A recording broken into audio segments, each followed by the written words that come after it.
Welcome to Vintage Media Grading, the podcast where we delve into the fascinating world of vinyl collecting. I'm your host, Andrew Hoffman, and today we have a very special episode. Joining us is Tony Scalzo, the talented musician and frontman of the band Fastball. Not only has Tony gifted us with hits like The Way and Out of My Head, but he's also an avid record collector with a deep passion for vinyl. And we have the guys from VMG here as well, Paul and Chad Brayman. How's it going, everybody? Great. Awesome. Tony, welcome to the show. Thank you. Yeah. So you are considered the bass player for Fastball and the frontman, correct? Because you kind of have two frontmen. Well, you know what? I'm hardly the front man, actually. Miles, really, once we're playing live, I'm up there and I'm the lead singer on quite a few songs, the lead vocalist, even on some songs that he's written. And so in a way, I'm the front man, but that's only when I'm singing, really. I mean, a lot of the frontmanery stuff is Miles jumping around and, there's a bit of shtick involved, and he knows how to, try to get the crowd hopped up and that kind of thing. So, yeah, we're both up front, both of us. And Joey playing drums is quite a force. And we actually have a new guy with us. We've had many, many different people play with us and supplement our sound over the years. And most of those people, some women and some men, were bass players, because I would basically want to be playing keyboards and guitar and I did that for over 15 years in the band. Oh, interesting. Even though I started as the bass player in the band back in the 90s. So anyway, rather than do that, we decided to revert back to our original sort of configuration. I have been playing bass now for about 2 years in the band and am loving it. And I don't know why I didn't do it a long time ago. I just I had it in my head that I wanted the freedom to be able to, perform different styles of music, and along with that, try different instruments. And it worked, but I realized that now that I'm back on the bass, I'm actually a pretty proficient bass player. And I always was. And I don't know where I was coming from, but I just wanted to expand my horizons. And unfortunately, I kept that thing going, and I think I deprived the band of my bass playing. And now that I'm doing that, we have sometimes we go out as a 3-piece. Sometimes we do that, and we employ the use of tracks sometimes to fill out some of the things. And these tracks are usually maybe a keyboard part or an acoustic guitar track that basically fills out the songs. It's always something that one of us have recorded. Yes. So, I mean, like Rick Beato is just doing a series on, tracks, and I haven't checked it out yet, but I know that a lot of people have, their opinions of what it is. And the fact is, it's none of their business how we decide to do our thing. And, I think we're doing people a favor by bringing that extra stuff. It's us. What do you want? Yeah. It's not like some ringer we hired that we recorded or some orchestra. It's us recording a little bit of extra stuff that we can fill out if we want to be a 3-piece. We even use the tracks when we have our guitar player with us. Dave Scher is our new touring guitar player. He's been with us since April, and we are really enjoying having him on. He is a guitar player extraordinaire. He is a second guitar player for Eric Johnson. Oh, okay. He's sort of a, guitar player's guitar player. In fact, we'll go play with with other bands. Like say we'll be on a festival with a bunch of other bands, younger bands who have like virtuoso guitar players in their band, and they will go right past us and talk to Dave. And like, hey, I read that thing on your social media and blah blah blah. And it's really funny because he kind of helps fill out our thing. Obviously, he's doing what we hired him to do, but he also brings our game up as musicians. We're not exactly. I think we're more in the vein of, I don't know, like I think we're just not those kind of hot shot cats. You know, Joey Joey does a lot of session work, and he can do all that stuff as a drummer. In fact, some drummers will seek him out where we are. Kenny Aronoff, I remember, ran up to me asking, "Where's Joey? Where's Joey?" And same with Greg Bissonette. I don't know if you all know who that is, but you definitely have fans, because when I was playing The Way before the podcast, and I told my wife we were doing a podcast with you, and she was flipping out. She was like, "You're talking to? I love this song." She's like, "It reminds me of Drive when I was younger," and I can't believe you guys are talking to the song. So yeah, a lot of people know the songs, but not a lot of people know the band. You know, they don't even know who it is. Well, it's a testimony to who you guys are, based on the show that I went to in Hagerstown. You played at Hub City, and great show, by the way. Your bass work. Actually, the guy sitting behind me, I just in the middle of one of the songs. I can't remember which song it was, but you were playing some kind of like syncopated, bass riff that was just really cool and out of the box. And he's like, oh my God, that bass work. And I think he was a bassist also. I'm a guitar player. I dabbled in bass, but I'm one of those guys who just, I play with a pick and I kind of just follow the bass, like the root notes. And sure. I don't go outside of that. So who is your influence when it comes to playing bass? I think who influenced me to do the things that I do on the bass are people like Bruce Thomas from Elvis Costello and the Attractions, Mark I. And on that same note, oh gosh, what's his name? What is the guy's name? Joe Jackson's bass player. Okay.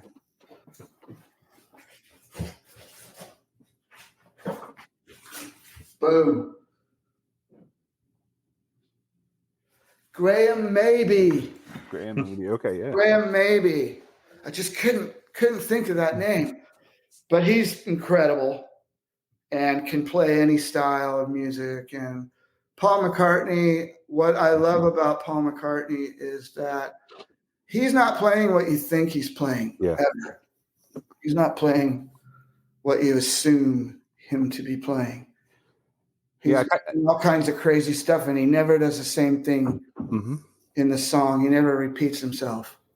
And that's what I kind of noticed about your playing as well. I kind of I spent the whole evening kind of, because, I'm a wannabe musician. So I always like try to isolate each of the parts, just to experience that. And, your new touring guitarist, he was playing like effortlessly, and he almost looked bored during his solos. I was like, man, I would love to play like him. He's been on stage with people like Steve Vai, and that's crazy. So, but then I honed in on you, and I started noticing, kind of some flavors of Paul McCartney, because you do like this. These fills almost in your bass playing that complement the song, but you can't. It's not the melody of the song, but the melody of the song wouldn't be the melody that's in your head if you weren't playing that bass line along with the rest of it. And I love that. Yeah, that's just so cool. It's mainly unconscious. Yeah, it's just a sort of natural Yeah, someone else who does that is Geddy Lee a little bit too. You know what? I will tell you, he's definitely an influence. Yeah. And I'm not a massive Rush fan. I have been. Mm-hmm. There's a certain, everything I get sick of after a while. Even the Beatles. Yeah. You just got to move on, and you come back. But I love the stuff he did, and actually, he was a big influence to me as to how you sing and play intricate bass at the same time. A lot of people say that that's, a really amazing trick or talent, but it can be developed just like anything. You have a left hand and you have a right hand, and you sort of have to just get in the middle somewhere and stop thinking. I play piano, so that has always helped me. In piano, as you get into more modern classical music, like in the 19th century, you have Mendelssohn, who's doing lots of, he'll play triplets on the bottom with 4 patterns on the top, and which seems mind-boggling, but if you relax and let it just happen, that's how it's done. And it's just, a lot of the tricks of music are relaxation and listening rather than making sounds. Correct. Stop making sounds, listen for a minute and see what's happening. And, it's taken me, 40 plus years of playing in bands to really come around and practice those techniques and things. Now, Fastball has been compared multiple times to the Beatles, and that's always stuck out to me because I know that when I was younger growing up, I always compared the band's hooks, the melodies, the positive, just overall positivity of the music. Always compared you guys to Beatles as well in my own head.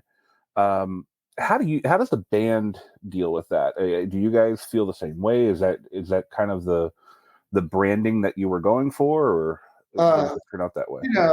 It's not really what we're trying to do or anything, but I mean, we do that. We do what they did. I mean, if you forget about the hits, you forget about all the success and all that shit. We do what they did. We write songs, we sing them together, we record them together, we play with the same people. We have guest musicians come in and play sometimes. We even get Billy Preston to come in and play with us. I mean, that happened in 1999 when we recorded Harsh Light of Day, our third record. And, we do that. We sit around, we fight, argue, we come together and figure something out. Not everything works. If you watch that Peter Jackson thing, which I've seen at least 2 times now, all the way through. Yeah, that was great. Very interesting. Very interesting. And for me, very illuminating. It put a light on my own thing. It's like putting a mirror in front of my ideal. I was like, we do that. I've said those things. All of this stuff has happened to us. And so there you go. And I mean, it's the same genre, literally.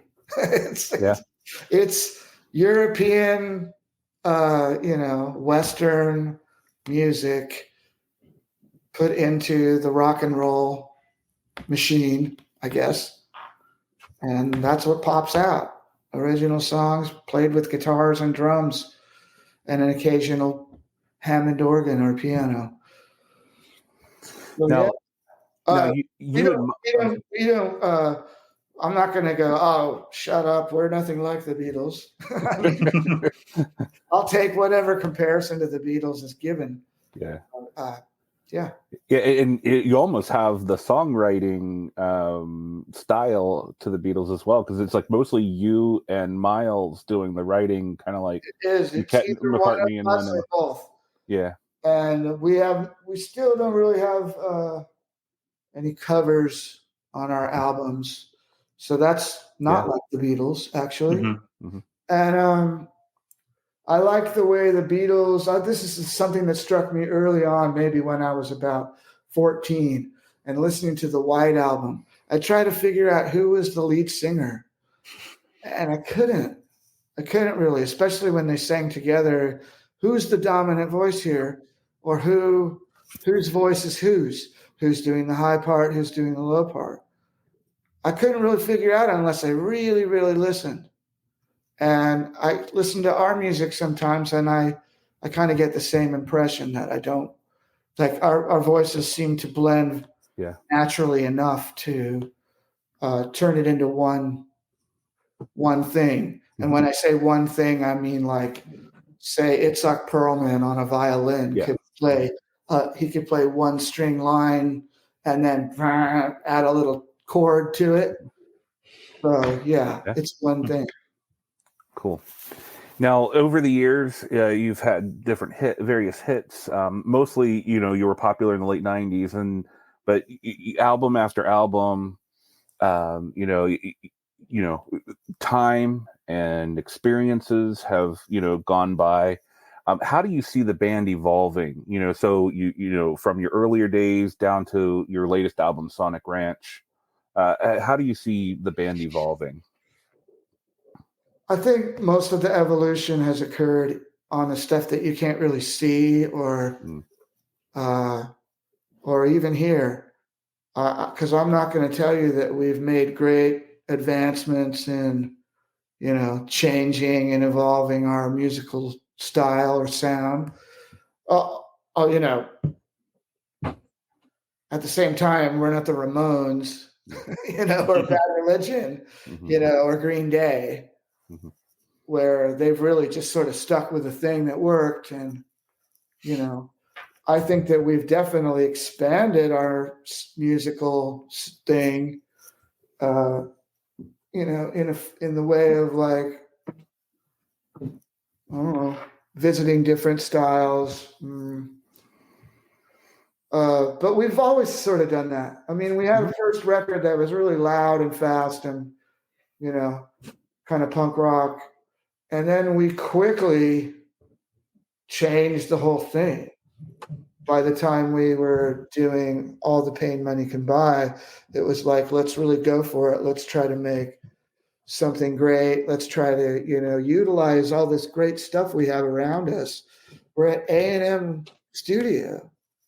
We got a great producer. We're in LA, so we can call just about anybody we want to come and be on this record.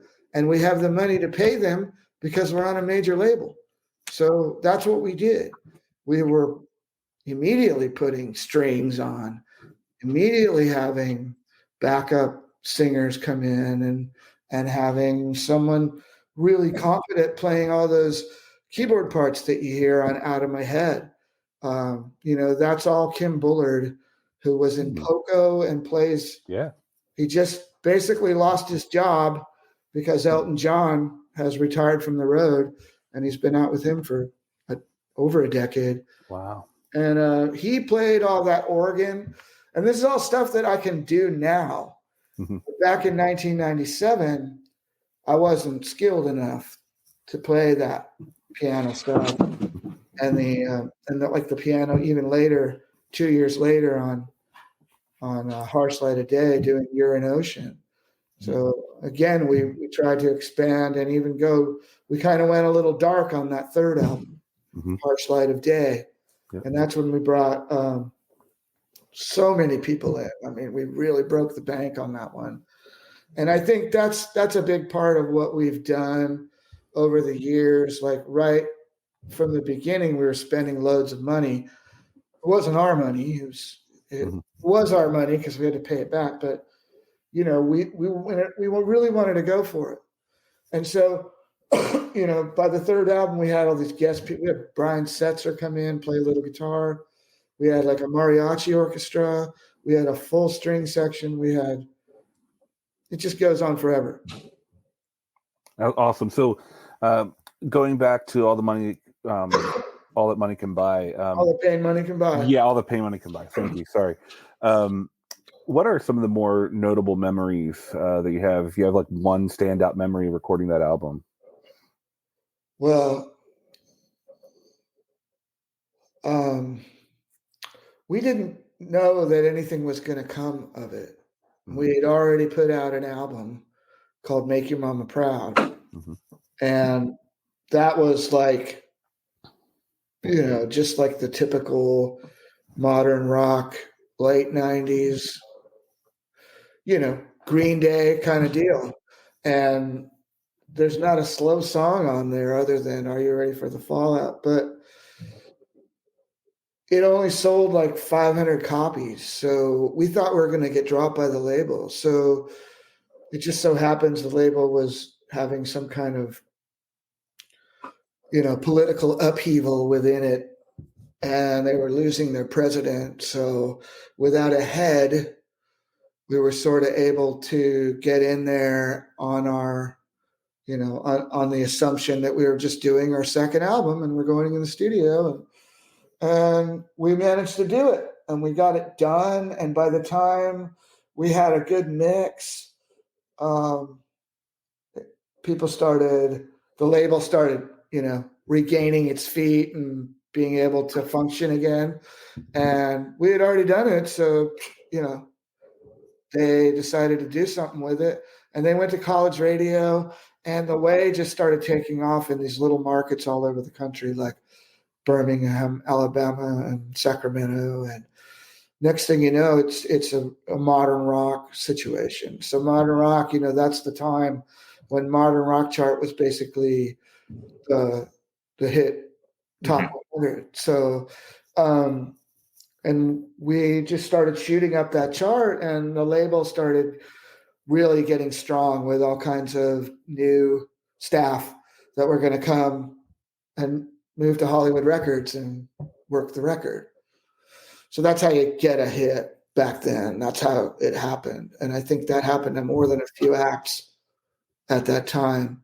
And we're right on the edge of the end, right? It's the edge. It's about to drop. And so basically 2001, it's going pretty well. The Goo Goo Dolls are like the biggest band. Bon Jovi, the Goo Goo Dolls, sort of like Blink-182. It's massive. Foo Fighters and bands like that. And then 9/11 hits. And then all of a sudden it's like things are being thought about in a new way, whether it be how you get around and tour and or how labels started functioning, because the internet. And so things have changed since then. So, and I know you were asking what's a memory that stands out, but I can't say that I really had any idea that the record would do good at all. I thought we would just disappear. What a fantastic story. Go back. That is outstanding. We did pretty well on the indie thing. Yeah. And you have your own label too, don't you? The band. Now we do. Yeah. I wanted to see. I started up this thing a little too slow because your question before was, how have you seen the band evolve? And I was sort of like just going on too little protracted of a journey there. And what I wanted to draw for you was this by album thing. And so we do this third album when we're really, really on the thing of spending loads of money. It's pre 9/11 still. It's record label money. And so we did all that. We made this big record and it did okay. It sold 88,000 copies in a couple of months. But then that's all it really did. And that's not a million. Yeah. And back then, 1 million was a sort of like the watermark. Mm-hmm. And now 1 million is that's significant, especially when you're talking about hard copy records or CDs. So next thing you know, we got to do another record, but we're not on a label. So we actually got signed to an indie label, and we made this record for a lot cheaper, and we did it at home. And we worked with a great indie producer named Mike McCarthy, and we made Keep Your Wig On. So this record is a lot of working with less and still maintaining that sort of musicality that we were expanding. And we learned a lot by working with all those musicians and heavy people, in the history music business of Los Angeles and New York and Nashville. And we get to this point, and we made a really stripped down pop, rock, power pop record. And we had to struggle, and we struggled for another few years and put out another record called Little White Lies. And then we put out an album called Step Into Light. All of these are indie records that we put out on our own label. As you say, we do have a record label called 33 1/3. If we're going to put out anything by ourselves, that would be the Imprint. But just about 2.5 years ago, we were all about our Patreon. So right after, in the last stages of the pandemic, we got a Patreon together, and we have people give us money, and we give them stuff every month. And we have a lot of unreleased and live material that's recorded. We have demos. We have video that we could put up there for people. And that's been doing really good. And so we decided we got to get in the studio and we got to come up with some more material so we can give to the Patreons, not necessarily make an album. We're looking at things in a new way. We're thinking maybe we just need to have songs, a song here, a couple months later, another song. And then maybe we'll just take what we get after a few sessions of recording and compile it. And that's what we did with our 2022 album, The Deep End. So The Deep End is basically culled from our Patreon recording sessions that we did with Steve Berlin. And we also made a record with Steve Berlin called The Help Machine. I forgot to mention that one. That got lost in the shuffle. That came out just before the pandemic. So it did get lost in the shuffle. We were supposed to do a big tour to promote it. Everybody got locked in, couldn't do shit. That's what happened. And so after we put out The Deep End 2022, we were approached by a label called Sunset Boulevard Records, which is a bunch of sort of music industry veterans that have started an indie label. And there's a bunch of other bands on it right now. The Dandy Warhols are on it. And Peter Case just put out an album with them. And so our album has just come out called Sonic Ranch. We were doing more of the same, of pulling together some songs in various recording sessions and hoping that maybe it would come up to something. But we'd already recorded half of this album when we got approached by this label to put out, number one, a live album, which we ended up putting out in 2023, called Smashed Hits Live. So that has most of our hits performed live in a small venue in Austin, the Saxon Pub. And then the album. And the studio album is what we're talking about. Just came out, Sonic Ranch. It's called Sonic Ranch because it was recorded at Sonic Ranch Studios out in West Texas. It's a complex of multiple studio rooms, actually. They're located in a very rural, isolated area. There's a central courtyard, kind of a hacienda that you stay in the rooms. You go to work during the day. You have breakfast. Mexican ladies literally make you Mexican breakfast every morning, which I can never get sick of. No. and bacon, and excellent coffee. And then they got a lunch for you whenever you want to go back to the kitchen. You can grab lunch that they set out. They usually have a salad, and then they have dinner at night. So all your meals are taken care of. You're sleeping there. You don't have anywhere to go because it's too far. You're thinking about what you're doing. You can do a lot in 5 or 6 days there. Wow. So that's what we did. We recorded a bunch of stuff with David Garza, who is a great friend of ours that we've known forever, who went to school in Austin, but he's actually from the Rio Grande Valley. And he goes there to record with people like Fiona Apple and Midland. And we started working with him on that first batch in May of 2022.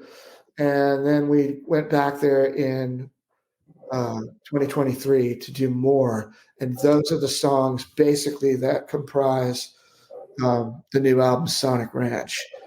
Now, before you let me finish this big thing with there is one song, and it's the first song. It's the single, Rather Be Me Than You. So we didn't record that at Sonic Ranch. We went to Minneapolis, and we recorded that we actually wrote it in the studio with John Fields at Creation. And that is the only song that it does, if you listen, it sounds a little bit like extra. So we put it on first, it's a little bit extra of what is going on, extracurricular, I think. It has a totally different vibe. It's more hooky and rapid. And it's a great album. You have Hummingbird. That's one of the standouts for me. And yeah, I love it. It's in the way that you play it live. It just it's such a great song. And then also you guys introduce a little bit of synth work into that album as well, right? Yeah, I mean, we've always had something like that going on. Okay. But you're probably referring to the Get You Off My Mind. Yes. Mm-hmm. So, yeah, to me, it's really what happens there is there's kind of like a Cure style guitar line. Mm-hmm. But in between all that, there's some synthesizer stuff going on. There's a little bit of staccato, that kind of thing. Yeah, it's a fantastic song. Thank you. Yeah, great work. And thanks for explaining that from your beginnings all the way to now. Because the way that you did, because it really helped me understand, how you all have progressed, but you stayed true to the music, and you stayed true to what what you brought to the table, all the way back into the 90s, and I really appreciate that.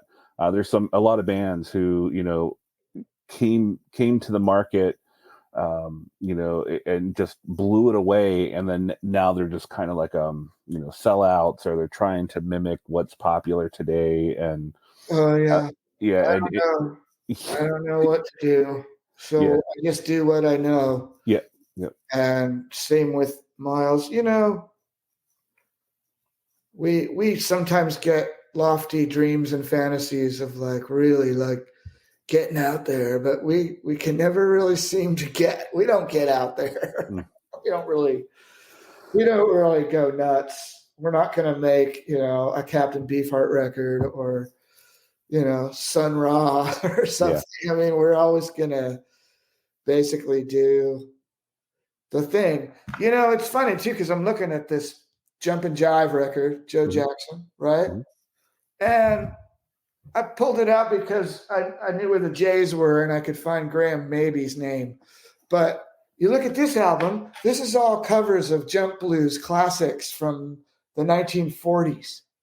So you got Louis Jordan and Cab Calloway type stuff on this, which seems like a big departure for Joe Jackson, who had just done,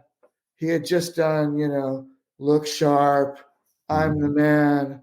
And then he did some kind of Go Crazy album that was a little bit tropical influenced. And then he did Stepping Out into the Light, right? But this one, you'd think it's his biggest departure. It's all jazz and big band sounding and swing.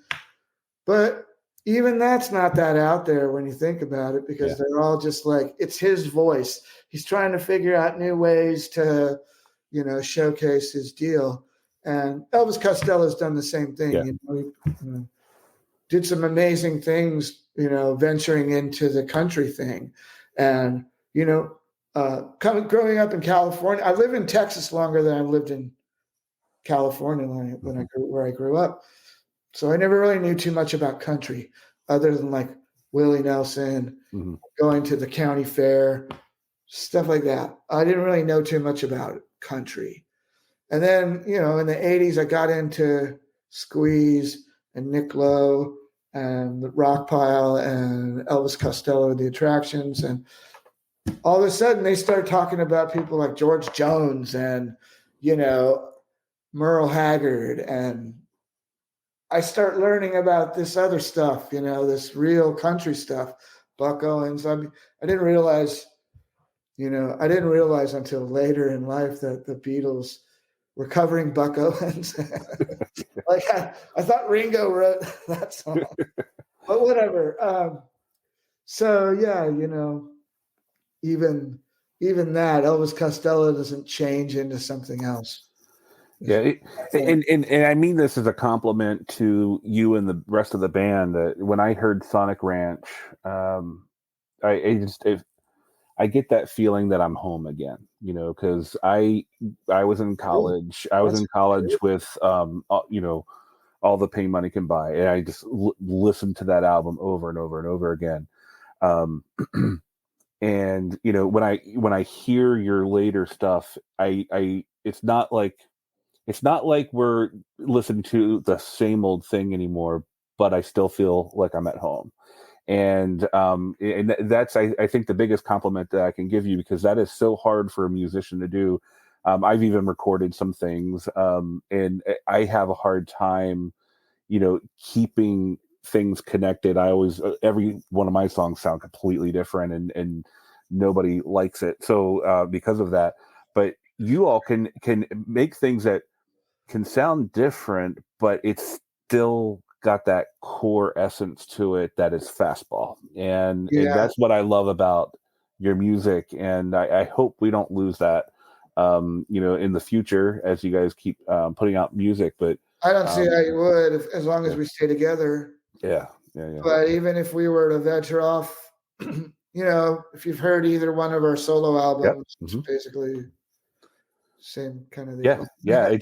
I just listened today to your solo album, and I was like, hey, this is a Fastball album I haven't heard in a while. Before It is. So I really like that, because it was a new experience, a fresh experience. There's at least one song on there that's a co-write with Miles. So, okay, cool. Awesome. A lot of it had to do with like just not being together long enough to turn those songs into Fastball songs. Yeah. Cool. Now, this podcast is, we mostly talk about vinyl records, and, we love hearing about, music history and things like that as well.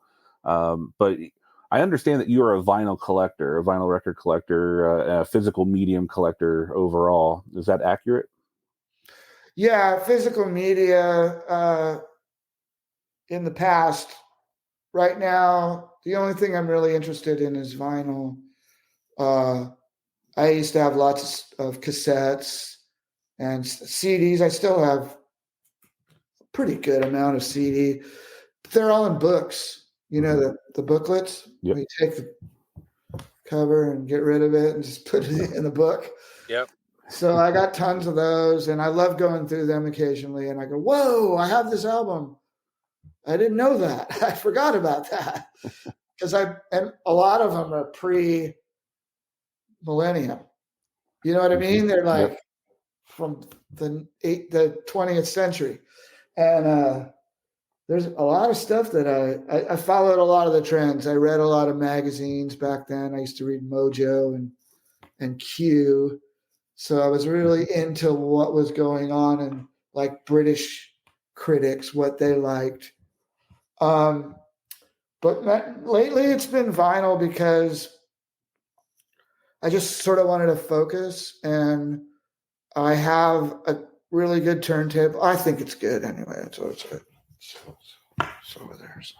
So. Nice. Yeah. And a Cambridge audio amp. Simple and just simple Sony speakers, but good enough. And what I really love is putting the headphones on. And I used to do that when I was like 14, listening to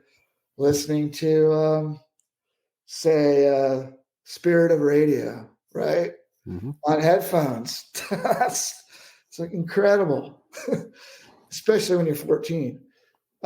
So that's what I like to do. And I like to try to find really good copies of, I'll get the reissue if it's just not available. Cause like say you want to get a Led Zeppelin album or a Black Sabbath album or a Van Halen album. You are not going to find the originals with any kind of quality. For one thing, the vinyl is crappy. It's like, it's like a floppy disk, right? And because it's from 1980 or whatever, and it's shitty. And then also the people who bought those records and who possessed those records had cats who pissed on them, or they like rolled joints on them, or they, they're in horrible condition. And that's why like punk and metal records are so collectible, because they're hard to find good quality. The dude at our local record store here was selling Iron Maiden's Power Slave for $150. Wow. And even it had like a little dog ear at the top. I was like, but yeah, I don't know. So for those kind of things, I'll get reissues because they're on good quality vinyl. I just got Sabbath Bloody Sabbath on 180 gram vinyl. And I know I haven't put it on yet, but I know it's going to sound great. Yeah. And that's what I'm looking for. And I'm looking for that great sound of guitars that just like blend together. And the way they were recorded on analog with great microphones through tube amps by skilled engineers and tape operators, and then mixed by skilled ears on that level. All that stuff is important to me, right? And as far as new acts on vinyl, like I bought St. Vincent record, Daddy's Home. It was pretty good. I think that's a good candidate for a vinyl issue for like new music. I don't know, some stuff, it just doesn't sound really that great to me. Yeah. No, I can tell that it's quantized, a lot of the keyboard parts and drum parts, and it's not the same. And I don't want to sound like, Grandpa Vinyl or whatever. But. No, because you're preaching to the choir with me. When things sound music can sound too tight and too robotic, and I want it to sound like humans are playing it, and and expressing themselves. I agree with that. At the same time, I could put on a New Order CD, which is programmed, to a huge extent. At the same time, it sounds organic. Yes. There's musicians involved. Yeah. Gary Newman's another one. Yeah. And, people say that you should just go ahead and make records in your house. And I make demos in my house. And then I go to a room with an engineer and a board. And, we made a lot of records on 2-inch tape, but, I've kind of fallen away from that now. And it's like, it's just quicker to work with Pro Tools. Mm-hmm. So I like that. I don't want to wait for someone to cut into some tape, and I don't want to wait for a new reel to get put on and baked. Yeah. All that kind of shit. So, which albums did you record on 2-inch? all the way up to Keep Your Wig On. Oh, yeah. Okay. Sure. So a lot of those even Step Into Light, the drums are on a 1/2-inch tape, and then transferred to digital. Cool. Okay. But those records are all digital. Okay. So those earlier albums, when they were released in the late 90s, it was kind of a dead era of vinyl, and they weren't originally none of them were originally pressed on vinyl, right? Nope, they weren't. And then all the Pain Money Could Buy was reissued. Okay, that's. Do you have any plans to reissue some other stuff? Well, we did. The story of that getting re-released was 20th anniversary was coming up of that record. Okay, so I was just on Facebook, and my friend Ronnie, who was in the Muffs, announced that they were putting out a 25th anniversary of the Muffs album that came out on Warner Brothers back in the day. And I was like, we're coming up on 20. We should do that. So I got a hold of Ronnie and I said, what'd you do? He goes, we put it out through so-and-so, blah, blah, blah. Omnivore was the record label. And I talked to my manager, and they contacted somebody at Omnivore. And by the end of the day, we had a deal. Wow. We talked to Hollywood. We got the masters.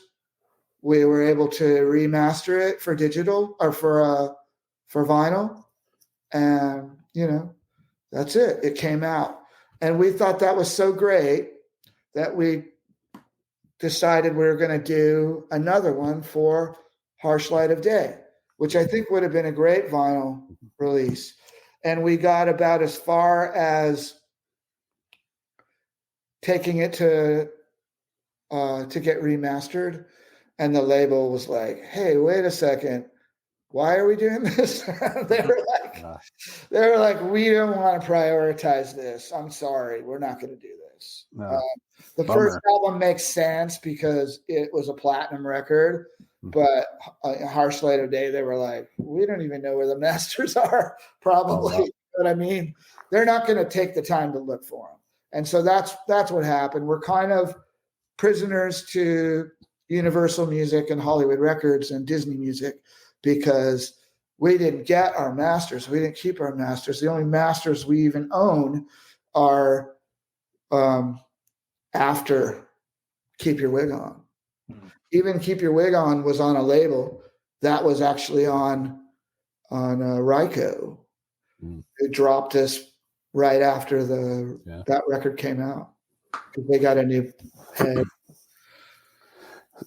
So Deep End. Let's talk a little bit about that, because I noticed on Discogs that there is an orange pressing of that. Is that a bootleg that was done? I don't know, because I only have so many copies of it. I don't know if I even have any copies of it. How many? Is there only one? Have you seen a black one? I didn't see a black one, no. Well, maybe they're all on orange vinyl. But so it was released by the band, though, on vinyl. I don't remember. That's 2 albums ago. Yeah, so long ago. Yeah. Yeah, I'm looking here, and this one, all of them are sky blue on this one. Yes, yeah, and I love the sky blue. That looks I do great. too. I think it's a good choice. That's literally what the sky looks like. So. Yep, cool. And even more so out at Sonic Ranch. It's a big sky out there. Oh yeah, Yeah, I want to. I would love to go visit that place sometime next time I'm out that way. So, tell us a little bit about what got you into vinyl. What attracted you? It was the only format there was. Okay. Cool. When I was starting to listen to music. My first records were that I actually like got for Christmas or bought with my own money were like Abbey Road.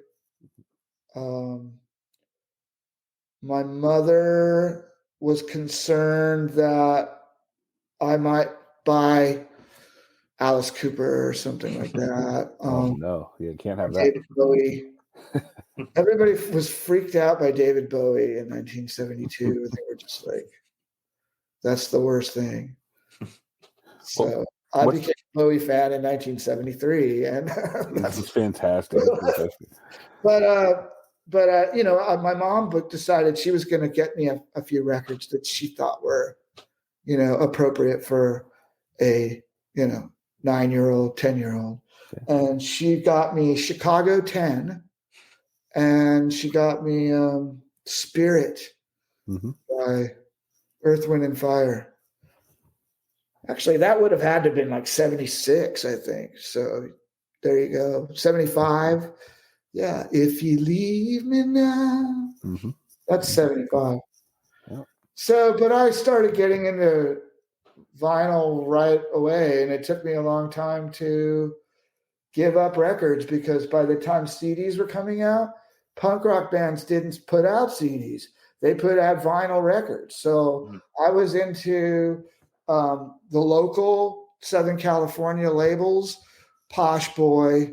There was a guy named Posh Boy who put out all these records. He started with compilations, and then some of the bands that would later be on like SST or other bands like Black Flag or UXA or Red Cross, everybody had like one or two songs. So they would have all these compilation records.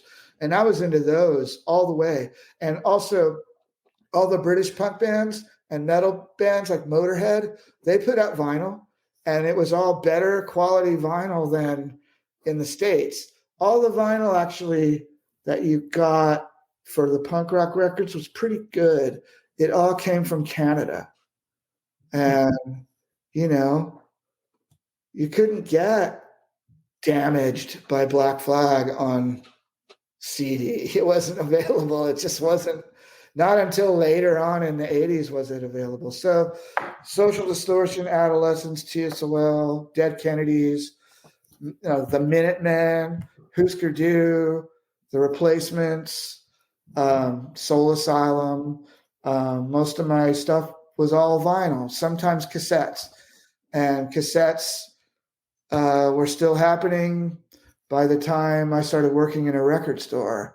And that was around 88, 89. I worked in a record store. And so I was happily receiving discarded, amazing vinyl from people who were convinced that their records were worthless completely, but you had things like the Devo Gatefold 7-inch EP with all this great stuff that came with it. And if it was in good condition, you would get boxes of this crap and people didn't want it. Or all the Zappa, all the Zappa that came in, all the vinyl, because people who had Zappa records tended to take care of their records, or say like King Crimson or Yes, or that kind of stuff, Pink Floyd. Always been into vinyl, never got sick of vinyl, never got rid of my vinyl. The only time I get rid of vinyl is to buy more vinyl. And I don't have a lot. No, it's not, don't get me wrong. I have less than 1,200 titles. I'm sure of it. And I go through them and I go, am I really going to listen to this again? And I put it in that little vinyl case carrier. And when that thing gets full, I go to usually go to Love Wheel Records in Austin, and I just drop them off, and he'll PayPal me the amount. Nice. That's awesome. Yeah. Or I'll store credit and come out with, Do you go to the Austin? 5 inches. Do I what? Do you go to the big Austin convention every year, twice a year? We were at the last couple, and it's such an event. I didn't go to the one in May. I went to the one in October and the one before that in May. And I always have a goal, right? So I'm looking, like, say, one time I was there, I really wanted the Jaco Pastorius solo album, the black and white. Mm-hmm. And I was there all day and I couldn't find it. And I would ask about it. People would go, "Oh, wow. Like, you're not going to find that." And then there was this guy talking to these people about Earth, Wind, and Fire Spirit, right? And he felt like I was maybe intruding on his pontification, right? To these people. And he goes, "Can I help you?" And I went, "Well, you got Jaco Pastorius solo album?" And he went, "Here you go, man." And it was sealed. Oh my goodness. $70. So that I got it. And it was later in the day. You might have seen that guy. He was in the back wall there back in October. Anyway, I love going to that thing other than the people. I wish there was a way to, like, get in there at 6 a.m. Yeah, they don't even let us vendors in. I know. Early. It's super early. So yeah, what I hate is being next to people. That's kind of a drag. Totally get it. So do you mostly shop at home there in the Austin area, or do you shop also when you're out on tour with there's a record store here in Bastrop, and it's called Astro Records. And if you spell Bastrop, Astro is right in the middle, and that's why he called it Astro Records. And he was a great guy named Lippy, and he was British in his late 60s, I would say, and people would come in, and he was so nice, and that's rare in a record store situation. If you ever saw that, what was that movie with Jack Fidelity? But I've actually had, I've had bosses who were like that. I had a boss who chased a customer out of the store with a hammer for just saying something dumb, and nasty stuff. But this guy was so nice, and he'd been open for about 5 years, and he closed the store in June. Moved to North Carolina. So, did you buy the store from him? My wife. I told my wife, I go, "Wow, I could take over that little shop. It's really smells." "No way." "You have a job." Right. And it's true. I wouldn't want to get. That would be it. And I know that's why he's quitting, because he gave it 5 years, and he's going to do stuff online still. And he's an avid collector himself. Anyway, I'd go, maybe if I go meet somebody for lunch in Austin, which is 25 miles away, or I have to go into town for some reason, like a dental appointment, I'll stop at Waterloo, or I'll stop at Love Wheel and say hello, and they give me a little deal. Nice. I'll next time I'm in their shops, I'll let them know that I know you. Maybe I'll okay. Yeah. Go to Love Wheel for sure, because that's my buddy Mike Nikolai and his wife. Okay, cool. Yeah. The next time we're in Austin, we'll have to check those out. Whenever we go, we Antone's is great too. Mike Buck is great, and he's usually got a booth at the convention. Cool. Yeah. Next time we go, we'll have to extend our stay there a little bit, because they have such a great live music scene in Austin. We don't really get to take advantage of it. We're there because we're working pretty much all day long for that whole week. Yeah. Well, I also have another friend who works for Factory Records, not the label. his shop is called Factory Records. Dave James is in Costa Mesa, California. And sometimes he lets a couple of people piggyback with him, and they go in on a booth, and he'll bring a choice selection of stuff and hang out. And he's sort of getting the hang of the Austin show. Is what you basically got to go have breakfast and hang out all day, and then find there's something to do. Yeah, there's something to do Friday night, Saturday night, and there's something to do even Sunday. So yeah, I would recommend trying to check out the place if you do the show again. Yeah, we'll be there the next one in October or late September. Maybe I will. I was telling Drew that I was going to be there, but something happened, and my mother came in for a visit, and I couldn't make it. You can't say no to mom. That's the thing. You can't. Especially record show. Are you? Do you seek out like rare vinyl, or you? I seek out what I want to listen to and what I want to hold. I seek out old things I used to have, just like the lottery winner wants to get all the toys he could never have. So and that includes all my friends' older brothers' records that I used to love. So yeah, I look for those things.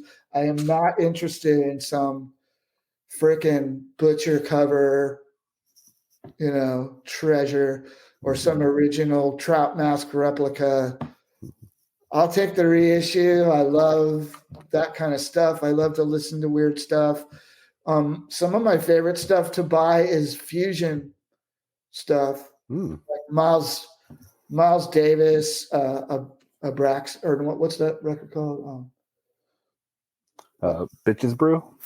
No, the later one. Oh. Anyway, Arita or something. Anyway, I love that kind of stuff. Return to Forever, Chick Corea.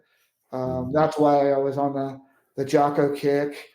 Not really influenced by his bass playing, but definitely love to listen to that music. And that's awesome. I'm not afraid of flutes. I'm not afraid of accordions. I'm not afraid of anything as long as it's got some kind of coolness to it. I love Tejano music and conjunto music, Tex-Mex basically kind of music. There's a pretty big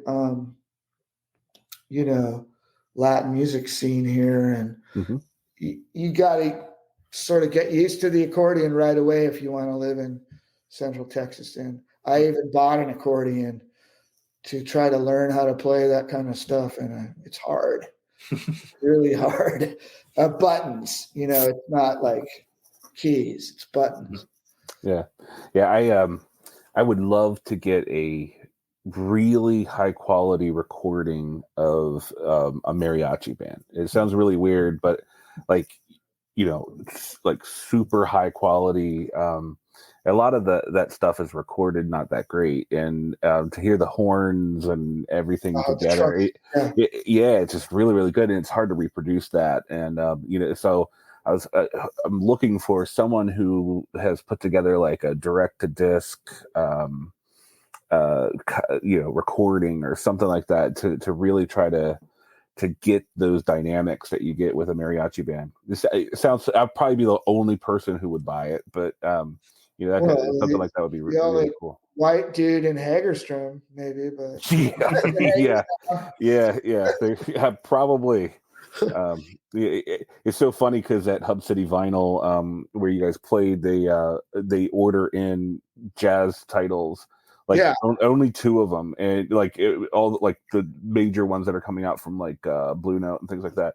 They'll order in two, and they know that like one of each is going to be for me, because I'm the one jazz guy in Hagerstown that really appreciates it. So I occasionally will buy a title online and have it delivered.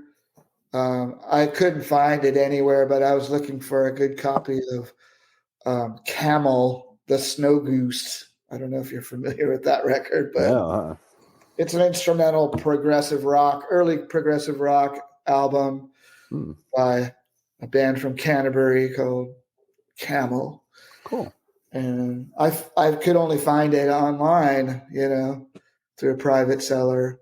Mm-hmm. And yesterday I was looking for something that was available just about anywhere for the longest time, but I had no interest in it. And that's Thick as a Brick by Jethro Tull. I really want a good version of that that's not scratched. Yeah. I want a high quality version of that record. I've probably listened to it about 5 times this month all the way through. And now I go to sleep, I wake up, I'm listening to the whole in my head. It's such a bitchin' record, and it's absolute work of genius. And I don't know how they make something so hooky last for 4 sides, but they do. It's incredible. And I even saw a sort of abridged version from 1978 live on YouTube, and it's those guys. I actually saw them around that time in the Stormwatch tour. When they were at the height of their career, and they were absolutely one of the most memorable, greatest shows I've ever seen in my life. It was Jethro Tull live. Unbelievable. Awesome. Dude was swinging on ropes like across the stage. And UK opened up that tour, which is pretty awesome. That's Jeff Downes. And okay. Yeah. I like UK. Yeah. That's a great band. Yeah, I hired a wedding band for our wedding, and they played all the normal wedding band stuff, and they're like, "Do you have any special requests?" So I said, "Yes." This is gonna sound strange, but I would love for you to play Aqualung as the last song of the night. And creepiest song ever. Yeah, I know. and so they're like, "Okay, yeah, we know that song." I'm like, "You know that song?" Like, yeah, we love playing that song. And the lead singer pulled out that flute, man, and they rocked Aqualung, and it turned from like everybody sitting at their tables and like eating and everything to like a concert. Like everybody was at the stage and like cheering. It was a lot of fun, and it was a good send off to go to our honeymoon. See, I thought you were gonna say "In the Dead of Night" by UK. Oh no, that would have been great too. Can you play "Red" by King Crimson at my wedding? I don't know if they would have known that one. So we're kind of getting to the end point here. But what is that thing? What is that that release, that next pressing that you want to find? What is it that you're looking for? Is that whether it's a holy grail that you want for your collection, or is it something that you're looking for? Well, I'd actually just love to have the entire Beatles collection on vinyl, and I would. Again, I know they have that mono box set. I think I should probably look for one of those. I'd love to have all the Led Zeppelin on reissue vinyl. Mm-hmm. I think that would be really awesome. And I, as far as like original pressings, I'm all about the Stones. So I want to find all the Stones. I have maybe 8 titles right now, and I'm still looking for some good Stones. Cool. Awesome. Well, I'll keep my eye out for you for sure. And if I come across a mono box, I need a good copy of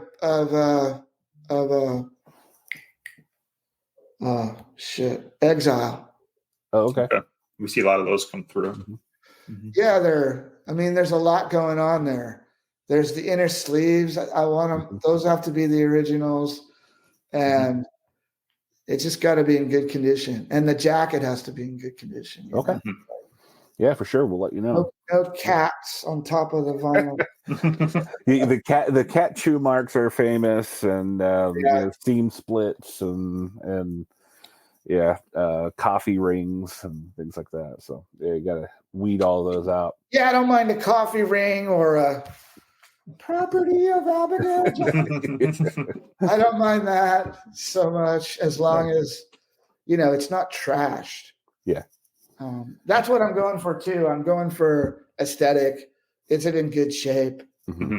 I want people to go through my records and go, wow, this guy cares. Good. And you do. And we appreciate that. and well, it's been great. Yeah. Anything else you need to know before I? Yeah. One other. He's on I down. just wanted one other quick question, kind of out there, but Chad and I were from Westerly, Rhode Island, and about 10 years ago, you guys came through with Fastball, and you played our local beach. I don't know if you remember. Yeah, You Miles got on the lifeguard tower. Yeah, and you got it was a free show right on the beach. So crazy. Playing You're an Ocean there was awesome, and I was like, Fastball's playing at the town beach, and we were shocked. Right so on we we had to go, and it was just it was a great experience. Well, I'm glad y'all got to see that. Yeah. You're a great band live. You have the live album that basically encapsulates your live show. Like, it's very similar to what I heard, when you're in Hagerstown. So I've been listening to that album quite a bit, actually, and I really appreciate that. What's the best way for the band to benefit? What's the best way for folks to purchase Sonic Ranch? Go to Amazon. Get it through Amazon. Okay. For sure. That's awesome. The best way to for us to track it and to just get a good idea of what's happening. And it's a consolidated place to get it. Easy. Great. You'll get it quick. Awesome. And what's the one song, if somebody were to go and sample just to listen to the album, see if they like it? What's that one song? It's only 33 minutes long. Just listen to the fucking record. That's what I say. Yeah, it's a great album. Yeah, definitely go out and get it. And it comes on the sky blue color, which is great, because that's usually it's available on CD as well. And you don't have to, if you're lazy, you don't have to get up and turn it over. Yeah. So very good. It's on all the streaming sites as well, if you want to check it out. It is indeed. And we have no problem with you streaming on Spotify or Apple Music. We believe it or not, that helps us. Awesome. Great. Well, great. Well, thank you, Tony, so much for taking time out of your busy schedule to talk to us here at VMG. We love talking music. We love talking vinyl, and it sounded like it was a pretty good fit to have you on the show. Yeah, when John hit me up. Yeah, absolutely. And we'll if you're up for it, we'll have you on again, and we can talk about some more music. So sure, I love talking about records. So if you ever want to talk about records, let's do it. Great. It's kind of sort of our passion. So me too. All right, very good. Well, thank you so much. Way to tie in your musical tastes. With a sort of focus on the vinyl. Absolutely. Yeah, very good. Well, thanks again. Welcome to our next show. We're going to have some more shows coming up here very shortly, so stay tuned. Please subscribe to Vintage Media Grading, the podcast, to hear more shows like this one. And this is us signing out. Have a good one, guys. All right. Thanks, Tony. Bye, guys. Thanks so much. See you, Tony. Have a good one. You too. Bye. All right. I think that went pretty good.